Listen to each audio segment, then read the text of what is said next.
21 bisa menjadi perusahaan retail terbesar dan menjadi toko one stop shopping terlengkap di seluruh Indonesia dan makin berjaya di daratan, lautan, dan udara.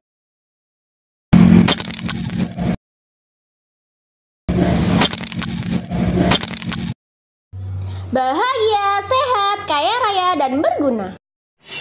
Mempersembahkan. Halo guys, welcome back to my channel. Bersama saya Vita di 21 Community. Nah, hari ini kita lagi ada podcast seru loh tentang story of life. Dan bintang tamunya gak kalah seru juga. Dia yang sangat menginspiratif untuk kaum milenial zaman sekarang. Nah, langsung aja sama bintang tamu kita hari ini. Halo, selamat pagi Frida. Hai. Bagaimana nih kabarnya hari ini? Bahagia. Oke, siapa sih yang gak kenal Frida? Orang yang paling tahu seluk-beluknya dari awal buka yang Pulsa 21 sampai sekarang ini. Oke, Frida bisa memperkenalkan dirinya dulu, barangkali teman-teman masih ada yang belum tahu. Iya. Oke, halo. Ya, kenalkan, nama saya Frida Fitria. Udah ya, kenalan aja toh? Iya. Nah, kalau boleh tahu, Bu Ida sekarang jadi apa sih Pulsa 21? Alhamdulillah di tahun 2022 ini Bu Ida sendiri diamanai menjadi CEO Pulsa 21 Community. Keluarga di rumah sehat Bu Ida? Alhamdulillah sehat. Anaknya sudah berapa sekarang? Kelihatan ya kalau udah beranak dua. Satu lagi Bu. Oke, amin. Oke, ini saya mau nanya-nanya sih, sedikit pertanyaan aja sih. Gak banyak kok, paling 20 pertanyaan. Oke. Dari tahun berapa sih Bu Ida gabung di 21 Community ini? Dari tahun berapa ya? Harus aku menceritakan tahunnya, bulannya, harinya. Iya. Soalnya. Oke. Bu Ida bergabung di sini tepatnya di tahun 2008. Ya, bulan 8, tanggal 28 itu di hari Jumat. Ya, 28 bulan 8 2008. Oke. Gimana sih Bu awalnya kok bisa kepikiran buat join nih di 21 Community? Gitu ya, dulu harus diceritain ya ini ya. Nah, kalau gini sih ya kan, aku dulu kan punya cowok nih. Nah, kayak gitu cowok ini tadi tuh bilangnya sih saya ini saudaranya gitu, saudaranya masnya kayak gitu. Karena apa sih? Tepatnya di sebelah counter Pulsa 21 itu kan ada warkop ya. Lah di situ kan ownernya Pak Dedi Pratama itu kan sering nongkrong di situ. Kebetulan masnya itu juga sering nongkrong di situ gitu. Jadi pengakuan lah kalau itu saya saudaranya kayak gitu ya. Terus di situ saya iseng-iseng aja sih ngelamar ya kan. Terus habis gitu banyak pertimbangan sih. Karena apa? Mengingat rumah saya itu jauh. Nah, dibilang lah itu rumahnya jauh, terus pasti gak bakalan dia itu betah kerja di sini kayak gitu. Oh enggak apa-apa, bisa nanti tinggal di ini kok rumah saya. Betul kan dia saudaraku gitu ya, nakan ya. Akhirnya oke lah kita diterima, saya diterima. Habis gitu ya harus melakukan proses interview, tapi nggak langsung sama owner. Nah, banyak juga ya Bu cobaannya. Cobaannya, suka-dukanya tuh banyak banget. Nah, kalau boleh tahu apa sih Bu yang bikin Bu Ida itu bergabung join di 21 Community itu apa sih Bu? Alasannya yang pertama mungkin ya, sebelum saya ngelamar di Pulsa 21 tuh saya tuh udah banyak banget bikin CV dan udah aku sebar, dan nyatanya itu gak ada hasil manggil kayak gitu ya. Sampai saya itu pernah ngelamar di kayak pabrik sepatu ya di daerah Surabaya juga, itu sampai aduh yang ngelamar aja itu susahnya minta ampun ya, belum lagi kalau kita udah keterima lah kayak gitu.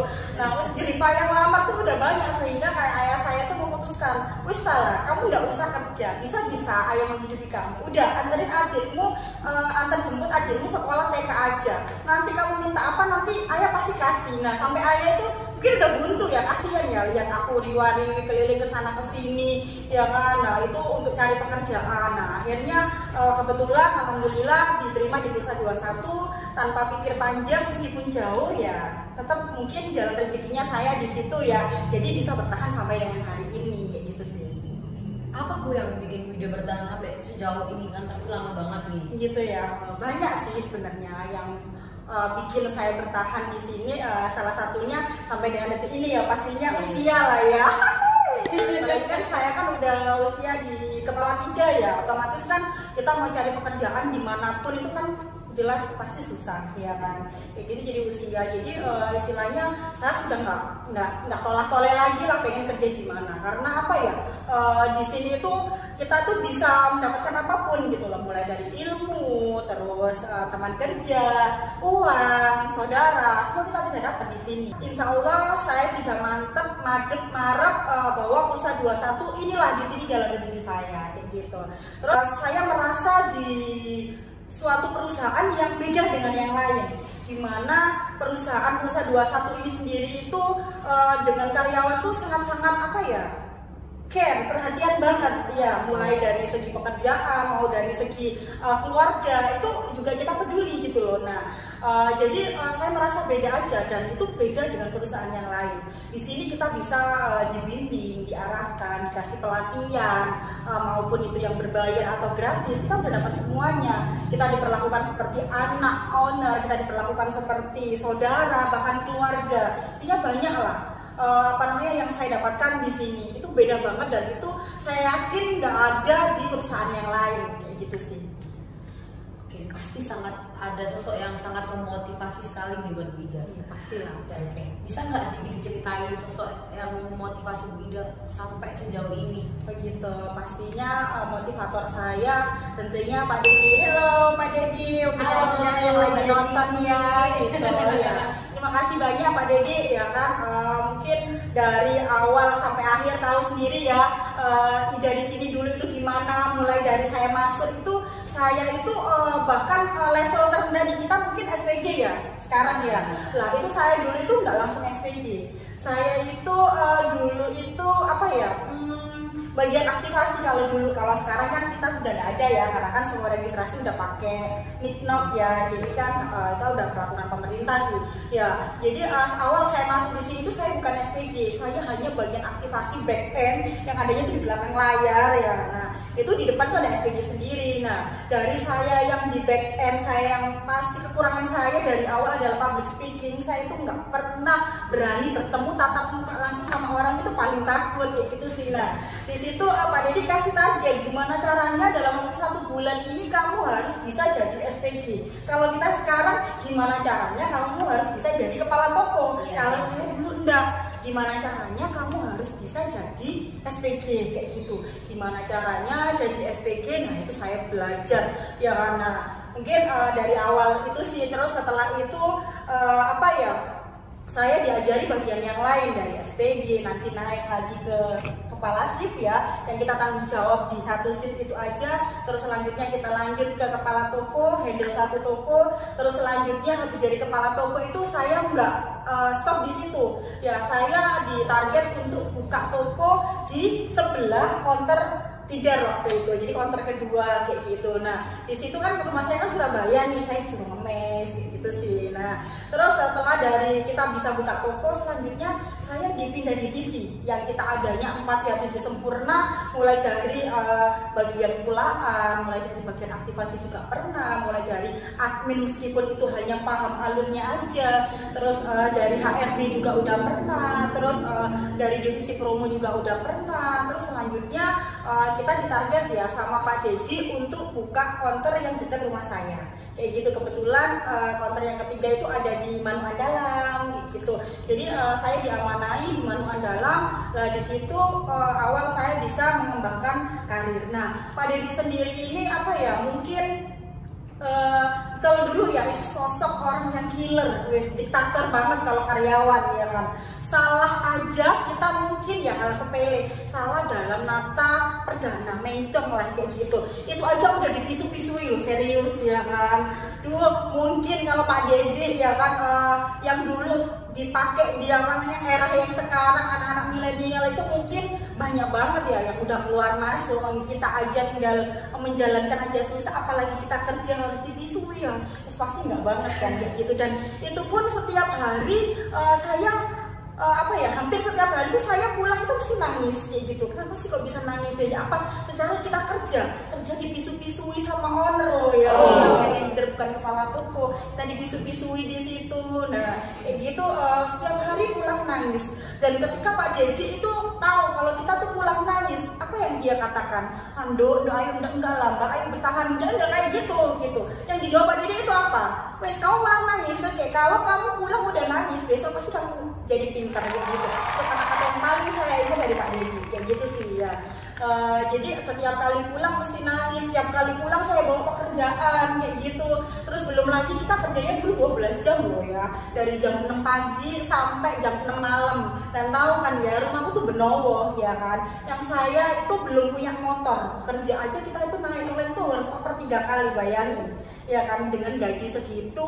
Terus transport kita itu harus oper 3 kali naik line pada waktu itu. Sekarang kan udah gak zaman kali ya, ada sih, cuman kan udah orang kan udah lebih pakai di Gojek, Grab dan lain-lain kan kayak gitu. Nah itu aku PP kadang itu kalau malam itu susahnya kalau kita pulang jam 6 itu udah gak ada line kayak gitu, jadi gak ada angkot.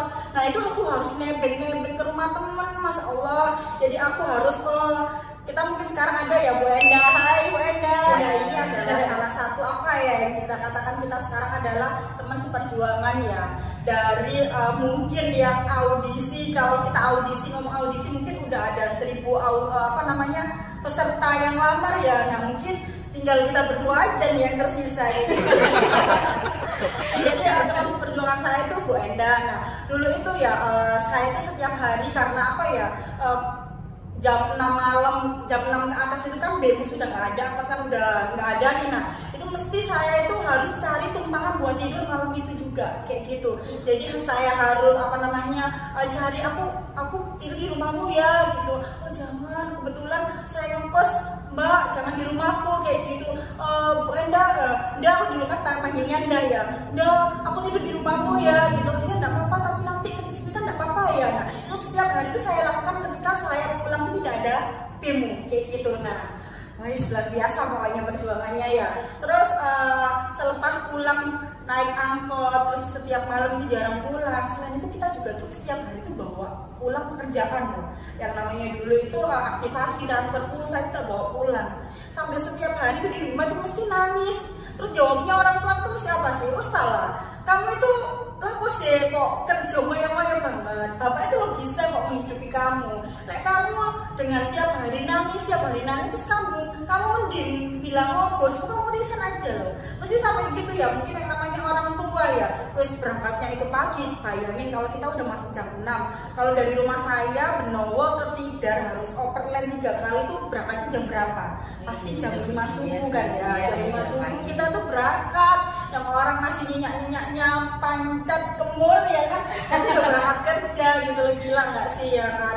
Itu benar-benar perjuangan ya. Terus habis gitu tiap hari karena aku harus bawa pulang pekerjaan dan berangkatnya itu udah mulai subuh sampai nanti malam, kadang itu nggak pulang.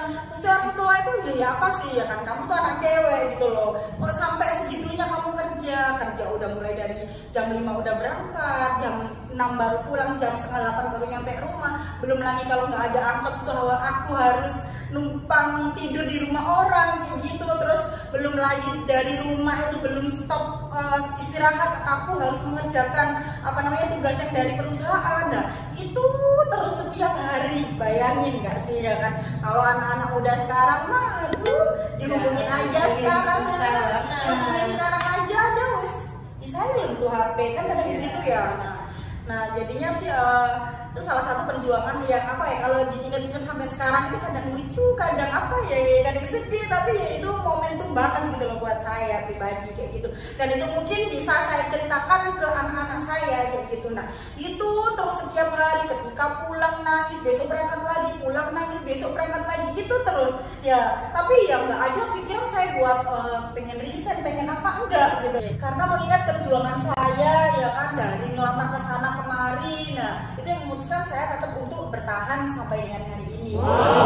Alhamdulillah mungkin Pak Dedi tahu ya perjuangan saya dari pulangnya itu harus oper dan lain-lain. Alhamdulillah dari awal saya masuk itu gaji saya itu paling tinggi gitu loh. Jadi mungkin mungkin dari anak-anak baru yang lain itu saya itu mesti ada selisihnya gitu, kayak gitu. Jadi mungkin kasihan juga kalau ia lihat overland harus 3 kali kayak gitu. Jadi yang zamannya dulu itu teman-teman gajinya itu semua 600.000 ya kan, dari 12 jam kerja itu gaji cuma 600.000, saya dikasih 800 waktu itu, alhamdulillah gitu. Nah, dan dari uang 800.000 itu tadi ya kan, saya memutuskan untuk buat nyicil sepeda motor, karena kan mungkin orang tua juga kan kasihan nih ya kan, tiap hari lihat saya harus overland jalan kaki itu jauh banget ya, tahu kan ya rumah saya sama angkot kita cari itu jauh banget kan ya. Itu memutuskan buat kita kredit motor. Nah itu kredit motornya bukan saya di dealer itu, enggak, kita cari motor bekas.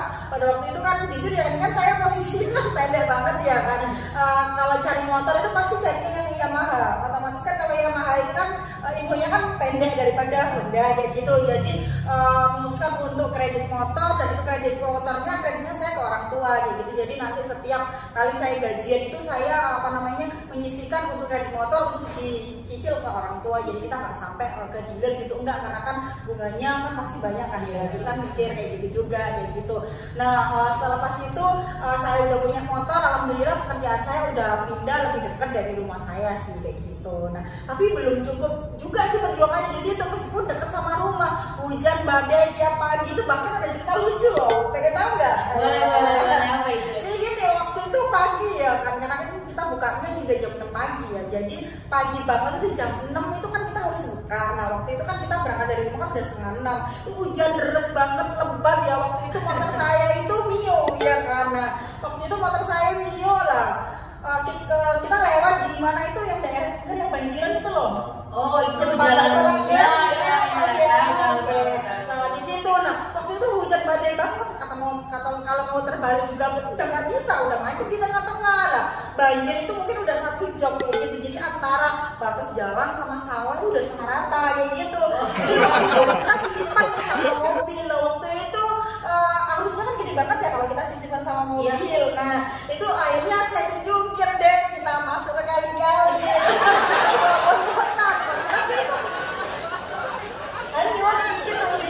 Orang tuh lebih nolongin motorku, saya ngejar bototan saya. Ya Allah, saya bersantai kayak gitu. Saking cintanya sama makan gitu. Betul. Kayak gitu sih. Oke, tapi kan dari perjuangan Bunda yang sebegitunya ya, banyak sekali cobaan, dari yang pulang pagi sampai malam, sampai yang nggak pulang nih, sampai yang nginep di tempat temennya nih. Tapi alhamdulillah ya sekarang udah terbayarkan. Oke, ini Sobat 21 yang harus dicontoh, semangatnya Bunda yang nggak pernah padam dan selalu semangat untuk mengejar apa yang diinginkan. Oke, udah lama ya ini di Pulsa 21 juga udah lama. Apa aja sih yang didapat nih? Yang didapat apa nih? Mulai dari keluarga nih, apa yang didapat? Mungkin ada pelajaran dari sini yang bisa diterapkan di keluarga lah, atau apa, atau materi, atau dari apapun itulah yang menurut Bunda ini kalau aku nggak di 21 aku nggak bakal dapet nih gitu ya, kayak gitu. Yang pertama mungkin pastinya ilmu kali ya. Jadi kan mungkin apalagi saya di sini hanya lulusan SMK, dan SMK-nya pasti dari SMK yang paling tidak terkenal di Surabaya, karena waktu itu saya bisa untuk sekolah bisa lanjut di SMA aja sudah alhamdulillah banget ya kan. Sebenarnya Bunda masuk negeri, bahkan banyak guru yang menyarankan Bunda buat melanjutkan ikut program beasiswa kayak gitu. Cuman saya lihat ekonomi keluarga saya, akhirnya saya memutuskan untuk kerja aja lah. Terus habis itu saya masuklah di sekolah yang tidak terkenal tadi. Awalnya saya hanya mendapatkan ilmu dari bangku sekolah aja, tapi di Pulsa 21 ini saya bisa mendapatkan ilmu yang sangat luas yang biasanya orang-orang dapat di bangku kuliah S1, S2, tapi saya bisa mendapatkan gratis dan cuma-cuma di Pulsa 21.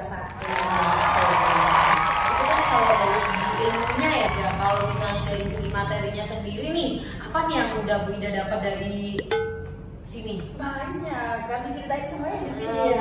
Boleh kan, itu untuk memotivasi kaum milenial nih biar dia semangat gitu ya. Oke, yang pertama dari hasil saya bekerja ini ya di Kala Muda kemarin, yang biasanya teman-teman semua ya mulai dari motor aja harus dari orang tua ya kan. Nah dari hasil saya kerja di sini, mulai dari saya nyicil motor tuh saya udah ganti 2 kali ya gitu. Nyicil motor itu dari hasil jerih payah saya sendiri gitu. Terus habis itu mulai dari yang kedua itu ketika saya mau nikah. Nah mau nikahan itu alhamdulillah semua biaya untuk keperluan nikah mayoritas 50% bisa dari saya.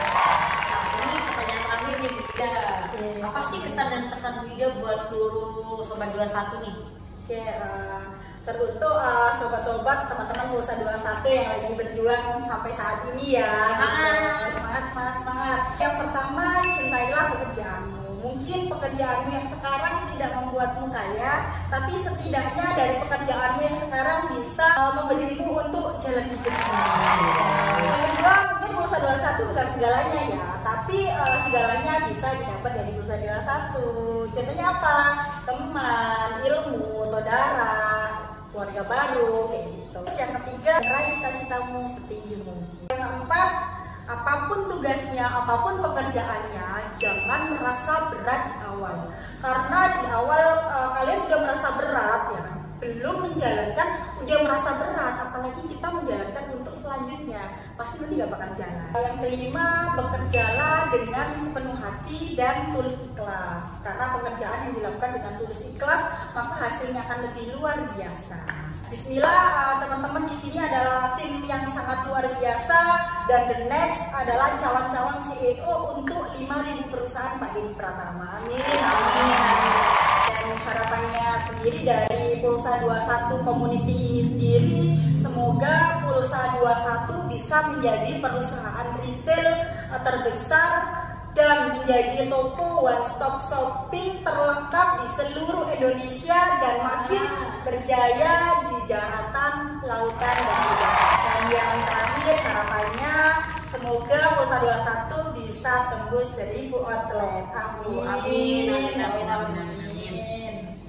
Oke guys, setelah kita dapat motivasi dan sangat menginspirasi lah pokoknya Bu Ida ini di kaum milenial. Nah kita masuk ke babak kedua, yaitu mitos atau fakta. Oke. Mitos atau fakta sih, Bu Ida itu orangnya suka banget makan bakso. Fakta. Kenapa Bu Ida suka banget makan bakso? Kenapa nih? Kenapa ya? Karena suka aja perpendolan gitu. Jadi setiap kita habis luar kota ya, mesti teman-teman gitu mesti bosan apa sih makanannya bakso gitu. Bahkan di luar negeri nggak ada yang jual bakso. Jadi selepas kita nyampe di Surabaya gitu, udah balas dendam. Aku harus makan bakso yang enak dan pedas. Gitu sih. Ya.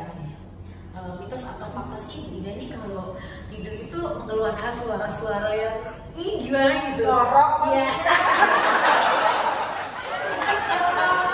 Fakta dan data tersebut baru valid kemarin saat kita ada acara GWO di Villa Malam. Itu kenapa kok bisa sampai valid? Valid ya. Direkam atau tidurnya? Betul direkam. Itu kebetulan Cynthia, hai Cynthia, kamu iseng banget ya.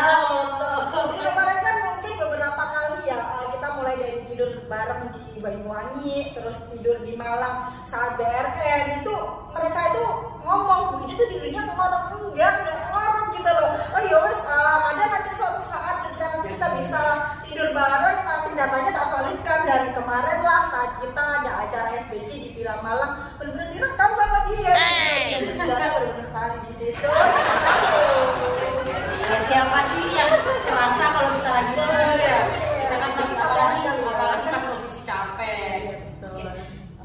Fakta atau mitos sih Bu Ida ini nggak pede kalau nggak pakai alis? Fakta.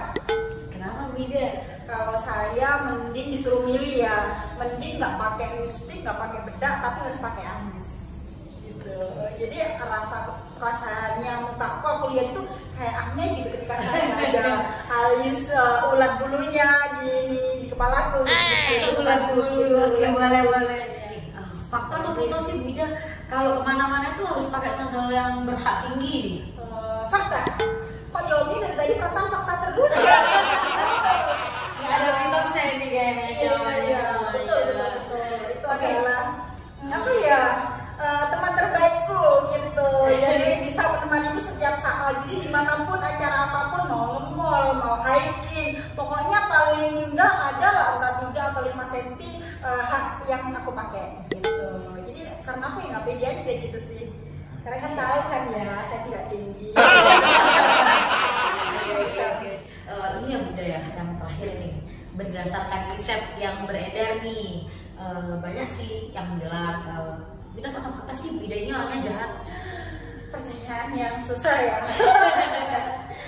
Mitos atau fakta, tapi nyatanya image-nya itu Bu Ida itu pasti image-nya itu jahat. Di mana-mana mau di Banyuwangi pun yang belum tahu siapa itu Bu Ida pasti bilangnya Bu Ida itu jahat. Aja enggak kayak gitu, jadi fakta aja lah. Gitu ya. Kok fakta sih? Mitos saja. Pasti ada alasannya sih Bunda. Kenapa tidak punya fakta? Mungkin ada faktor-faktor yang membuat Bu Ida itu terlihat jahat, tapi sebenarnya enggak kayak gitu kan. Sebenarnya bukan jahat sih, cuman Bu Ida itu menunjukkan kalau Bu Ida itu tegas aja sih. Kalau waktunya kita udah mulai rehat, kita udah mulai udah nggak di sesi serius, itu pasti kita udah membaur sih. Tapi kalau misalnya kita lagi saat kerja ketemunya waktu kita di forum ya pasti saya menunjukkan itu ketegasan saya. Ketegasan saya ya kalian dulu gimana sih kata-katanya. Jadi tapi ketemunya sama Bu Ida waktu di forum rapat dan saat-saat serius, berarti Bu Ida jahat dong ya. Enggak sih, kalau itu mitos. Sebenarnya sih saya nggak jahat. Mungkin teman-teman yang sekarang udah lebih mengenal saya, yang tahu keseharian saya seperti apa ya, mungkin bilang Bu Ida itu baik gitu sih, jadi bukan jahat gitu. Berarti harus sering-sering nih main ke rumah. Terakhir banget nih Bida dari saya. Bida mending nggak pakai alis atau nggak pakai sandal?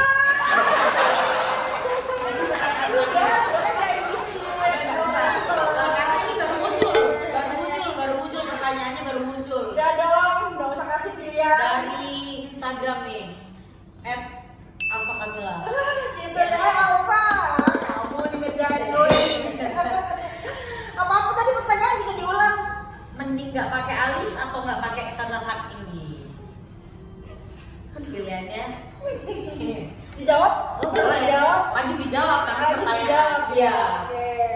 Kalau saya sih mending nggak pakai. Oke.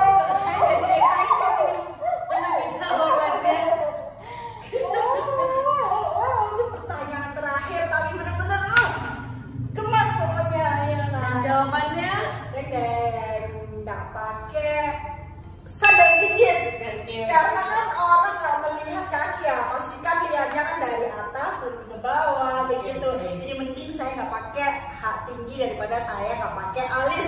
Fix Alfa.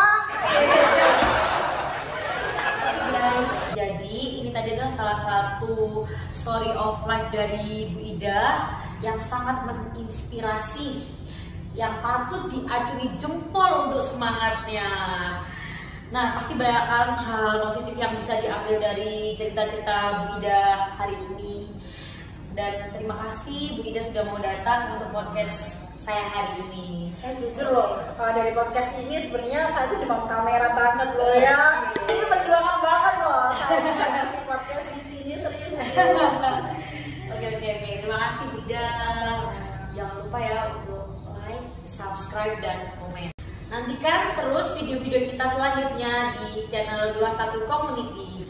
Bye-bye.